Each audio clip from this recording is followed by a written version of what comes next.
Hi everyone, this is a little bit of a video for members of the Lumen community again. I just want to talk a little bit about morning measurements and the rise in cortisol as we get up in the morning and that impacting on our blood sugar levels. So the truth about this is that obviously when we get up, our cortisol level does rise, and having taken an adrenal gland test back in March, I actually received a report back on what my cortisol level looked like in the morning, and this was just to test out that I was producing the right levels, etc.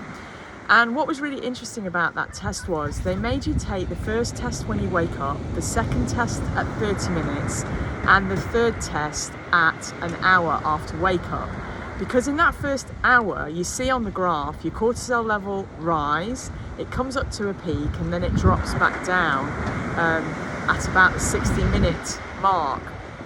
And obviously the things that impact as well on that cortisol level is things like caffeine. So when I took that adrenal gland test, I wasn't allowed to have caffeine at all, decaffeinated drinks, nothing all day. I then took a test 6 hours later and then one at bedtime. And I got a whole picture of what my cortisol levels are doing throughout the day.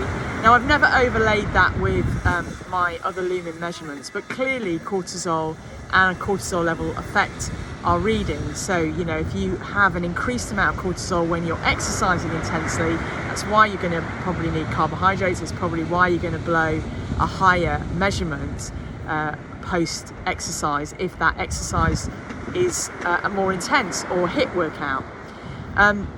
So I say all that to say that as that impacts on your blood sugar when you wake up and when you get up, particularly when you get up, sometimes, some of us, it might take longer for that cortisol level as it drops back at an hour. It might take longer for your blood sugar spike to come back into the normal place and give you that foot reading of your waking metabolism. So one of the things that I've learned to do over the last 12 months is actually experiment with the timing of my breath measurements. And what I've found is that when I do a breath measurement when I wake up, like literally wake up, I just sit up in bed, I let my heart rate just drop, and I take a breath measurement. It often comes back as a 1 or a 2. I then take it at 15 minutes when I've got up, and sometimes it's actually gone up then to a 3. Rarely goes up to a 4, but that does happen at certain times in my hormonal cycle. It sometimes does go up. But then usually it comes back down at about the 30-minute mark, sometimes less than that. Now, the only way to really discover what your journey is actually to experiment. And some folks won't have time to do experimenting. Some folks need to get their workouts done first thing. So for those of you, I suppose, that want to get your workouts done first thing and you don't want to wait half an hour for the kind of journey of that cortisol to rise and fall, I would suggest to you try that wake up measurement before you get out of bed and just see whether you actually get your waking metabolism at that point. Obviously, you might get a waking metabolism that is 3, and 30 minutes later, it may still be a 3. But you need to experiment with that. And I would say experiment with wake up, experiment then at 15 minutes, experiment with 30 minutes, experiment with 45 minutes, and then experiment at 60 minutes to see how that impacts. The only thing I would say that for the ladies out there is that your hormone cycle definitely does impact it. And so in my estrogenic phase of my cycle, so days sort of 7 to 10 particularly, my wake up measurements are usually a little bit higher.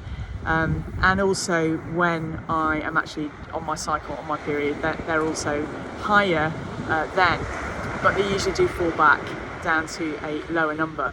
The other thing I suppose to say is that there are so many things that affect your breath measurements, from sleep to your health of your gut microbiome, your nervous system, just the place that it's in at any given moment, whether you're stressed, how well you've slept, what your exercise has been like in the previous day, how much demand you've put on your body, your genetic predisposition, and then just generally your hormones, full stop. Hormones actually, I find, are some of the things that really impact my breath measurements, probably more than anything else.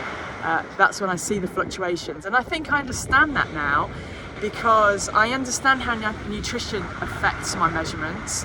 And I know if I've eaten loads of carbs, well, yeah, I'll definitely shift to burning carbs. But if I haven't eaten loads of carbs and then my measurements are high, I know that something else is playing into that mix. So I share all of that to give you a bit of insight around your morning measurement and also that cortisol journey and its impact on your blood sugar level. And I wanted to do this video today because I'm down in beautiful Dorset by the sea. I'm squinting at the camera, but I hope you all have a great day.